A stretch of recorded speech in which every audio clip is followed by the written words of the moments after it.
Welcome to Shilpa ಅಡುಗೆ channel. ನಾನು ಇವತ್ತಿನ ರೆಸಿಪಿಯಲ್ಲಿ ಹೋಟೆಲ್ ರುಚಿಯನ್ನು ಹೊಂದುವಂತಹ ಮಸಾಲೆ ದೋಸೆ ಹೇಗೆ ಮಾಡೋದು ಅಂತೇಳಿ ಹೇಳ್ಕೊಡ್ತಾ ಇದ್ದೀನಿ. ಬನ್ನಿ ಹೇಗೆ ಮಾಡೋದು ಅಂತ ನೋಡೋಣ. ಯಾರು ಸಹ ಈ ವಿಡಿಯೋನ ಸ್ಕಿಪ್ ಮಾಡದೆ ಕೊನೆವರೆಗೂ ನೋಡಿ. ಹಾಗೆ ಮನೆಯಲ್ಲಿ ನೀವೊಮ್ಮೆ ಟ್ರೈ ಮಾಡಿ ಹೇಗಿತ್ತು ಅಂತೇಳಿ ಕಾಮೆಂಟ್ ಬಾಕ್ಸಲ್ಲಿ ಕಾಮೆಂಟ್ ಮಾಡಿ. ಹಾಗೆ ಲೈಕ್ ಮಾಡೋದನ್ನು ಮರಿಬೇಡಿ. ಈ ವಿಡಿಯೋ ಇಷ್ಟ ಆದರೆ ನಿಮ್ಮ ಫ್ರೆಂಡ್ಸಿಗೂ ಶೇರ್ ಮಾಡಿ, ಸಪೋರ್ಟ್ ಮಾಡಿ ಫ್ರೆಂಡ್ಸ್. ಹಾಗೆ ಯಾರಿನ್ನೂ ನಮ್ಮ ಚಾನಲ್ನ ಸಬ್ಸ್ಕ್ರೈಬ್ ಆಗ್ದಲೇ ನೋಡ್ತಾ ಇದ್ದೀರಾ, ಹಾಗೆ ಸಬ್ಸ್ಕ್ರೈಬ್ ಮಾಡಿ ಪ್ಲೀಸ್ ಫ್ರೆಂಡ್ಸ್. ಬನ್ನಿ ಹಾಗಾದರೆ ಹೋಟೆಲ್ ಶೈಲಿಯ ಮಸಾಲೆ ದೋಸೆ ಹೇಗೆ ಮಾಡೋದು ನೋಡ್ಕೊಂಬರೋಣ. ನಾನು ದೋಸೆ ಮಾಡಬೇಕಿತ್ತು ನಾಳೆ, ಅದಕ್ಕೋಸ್ಕರ ಅಕ್ಕಿ ನೆನೆಹಾಕಿದ್ದೀನಿ. ಒಂದು 3 ಲೋಟದಷ್ಟು ಅಕ್ಕಿ, 1 ಟೀ ಗ್ಲಾಸಷ್ಟು ಉದ್ದಿನಬೇಳೆ, 1 ಟೀ ಗ್ಲಾಸಷ್ಟು ತೊಗರಿಬೇಳೆ, ಹಾಗೆ 1 ಟೀ ಗ್ಲಾಸಷ್ಟು ಕಡಲೆಬೇಳೆ, ಅರ್ಧ ಟೀ ಗ್ಲಾಸಷ್ಟು ಹೆಸರು ಬೇಳೆನ ಹಾಕಿದ್ದೆ. ಈಗ ಇದನ್ನು ಕ್ಲೀನಾಗಿ ವಾಶ್ ಮಾಡಿಬಿಟ್ಟು ನೆನೆಯಕ್ಕೆ ಬಿಡಬೇಕಾಗುತ್ತೆ. ಇದು ನಾನಿಲ್ಲಿ 8 ಗಂಟೆಗಳ ಕಾಲ ನೆನೆಯಕ್ಕೆ ಬಿಡ್ತಾ ಇದ್ದೀನಿ. ನೋಡಿ, ತೊಗೊಂಡಿರುವ ಧಾನ್ಯಗಳನ್ನೆಲ್ಲನ ನಾನು ನೆನೆಸಿಟ್ಟಿದ್ದೀನಿ. ಇದು 8 ಗಂಟೆ ಆದಮೇಲೆ ಮಿಕ್ಸಿಗೆ ಹಾಕಬೇಕು. ಮಾರ್ನಿಂಗ್ ಅಕ್ಕಿ ನೆನೆ ಹಾಕಿದ್ವಲ್ಲ, ಅದನ್ನೀಗ 8 ಅವರ್ ಆಗಿದೆ. ಗ್ರೈಂಡ್ರ್ ಮಾಡ್ಕೊಂಬರೋಣ. ಈ ಅಕ್ಕಿ ಜೊತೆಗೆ ಈ ಅನ್ನನೂ ಹಾಕ್ತಾಯಿದ್ದೀನಿ, 1 ಬೌಲಷ್ಟು. ಈ ಅನ್ನ ಹಾಕೋದ್ರಿಂದ ದೋಸೆ ಸ್ಮೂತಾಗಿ ಬರುತ್ತೆ. ನಮಗೆ ಅನ್ನ ಬೇಡಪ್ಪ ಅಂದರೆ ನಾವು ಅವಲಕ್ಕಿ ಸಹ ಆ್ಯಡ್ ಮಾಡ್ಕೋಬೋದು. ಅನ್ನ ಸ್ಕಿಪ್ ಮಾಡಿ ಅವಲಕ್ಕಿ ಆ್ಯಡ್ ಮಾಡ್ಕೊಳ್ಳೋಣ, ಅನ್ನ ಬೇಡ ಅಂದ ಸಂದರ್ಭದಲ್ಲಿ. ಬನ್ನಿ ಈಗ ಇದನ್ನ ಮಿಕ್ಸಿಗೆ ಹಾಕ್ಕೊಂಬರೋಣ. ಫುಲ್ಲು ನೈಸಾಗಿ ಹಾಕಬೇಕು.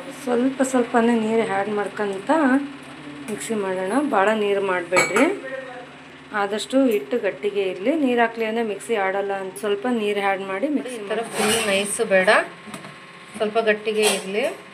ಸ್ವಲ್ಪ ರವೆ ತರಿಯಾಗಿರಲಿ, ಫುಲ್ ನೈಸ್ ಹಾಕೋ ಬರಬೇಡ್ರಿ ದೋಸೆಗೆ. ನೋಡಿ, ನೆನೆ ಹಾಕಿರುವ ಅಕ್ಕಿನೆಲ್ಲ ರುಬ್ಬಿಟ್ಕೊಂಬಂದಿದ್ದೀನಿ. ಈಗ ಒಂದು ಪ್ಲೇಟ್ ಮುಚ್ಚಿ ಈ ರೀತಿ ಕೆಳಗೆ ಒಂದು ತಟ್ಟೆ ಇಟ್ಟಿದ್ದೀನಿ. ಯಾಕಂದರೆ ಇದು ತುಂಬ ಇತ್ತಲ್ವ, ಏನಾದರೂ ಉಬ್ಬಿಕ್ಕಿದ್ದು ಈ ತಟ್ಟೆಲೇ ಇರುತ್ತೆ, ಮತ್ತು ಕಡೆಗೆಲ್ಲ ಚೆಲ್ಲಲ್ಲ ಅಂತ ಹೇಳ್ಬಿಟ್ಟು. ಬನ್ನಿ, ಬೆಳಗ್ಗೆ ದೋಸೆಗೆ ಹಿಟ್ಟು ರೆಡಿಯಾಗಿದೆ. ಎಲ್ಲರಿಗೂ ಬೆಳಗಿನ ಶುಭೋದಯ. ನೋಡಿ, ದೋಸೆಗೆ ಹಾಕಿದ್ವಲ್ವ ಹಿಟ್ಟು ಎಷ್ಟು ಚೆನ್ನಾಗಿ ಉಬ್ಬುಕ್ಕಿದೆ. ನೋಡಿ, ಎಷ್ಟು ಚೆನ್ನಾಗಿ ಉಬ್ಬುಕ್ಕಿದೆ. ಇದನ್ನು ಒಂದು ಪಾತ್ರೆಗೆ ಸರ್ವ್ ಮಾಡ್ಕೊಳ್ಳೋಣ. ಹಿಟ್ಟು ನನಗೆ ಇಷ್ಟೊಂದು ಬೇಕಾಗಲ್ಲ, ಬೇಕು ಅಂದರೆ ಬಳಸ್ಕೋಬೋದು. ಅದಕ್ಕೆ ಒಂದು ಪಾತ್ರೆಗೆ ಸರ್ವ್ ಮಾಡ್ಕೊತಾ ಇದ್ದೀನಿ. ಒಂದು ಪಾತ್ರೆಗೆ ಸರ್ವ್ ಮಾಡ್ಕೊಂಡಿದ್ದೀನಿ. ಈಗ ಇದಕ್ಕೆ ರುಚಿಗೆ ತಕ್ಕಷ್ಟು ಉಪ್ಪು ಹಾಕೊಳ್ಳೋಣ.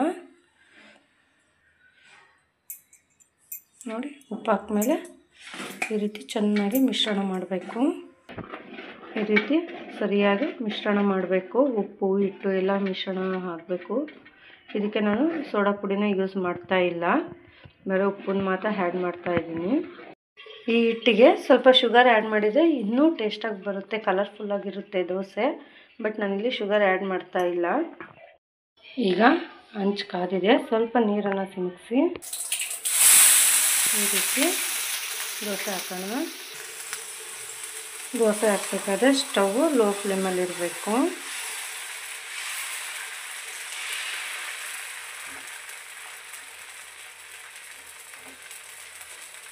ಈ ರೀತಿಯಾಗಿ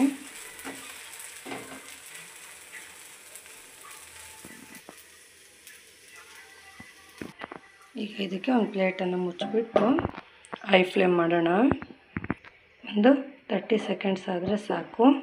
ನೋಡಿ, ಈಗ ಇದಕ್ಕೆ ಸ್ವಲ್ಪ ಆಯಿಲ್ ಹಾಕೋಣ. ನೋಡಿ, ಆಯಿಲೆಲ್ಲ ಹಾಕಿ ಇದು ಎಣ್ಣೆಲೇ ರೋಸ್ಟ್ ಆಗುತ್ತೆ. ನೋಡಿ, ಕಾಣಿಸ್ತಿರ್ಬೋದು, ಇಲ್ಲೆಲ್ಲ ರೋಸ್ಟ್ ಆಗ್ತಾ ಇದೆ. ಈ ದೋಸೆಗೆ ಖಾರದ ಚಟ್ನಿ ಬೇಕಾದ ಅದಕ್ಕೆ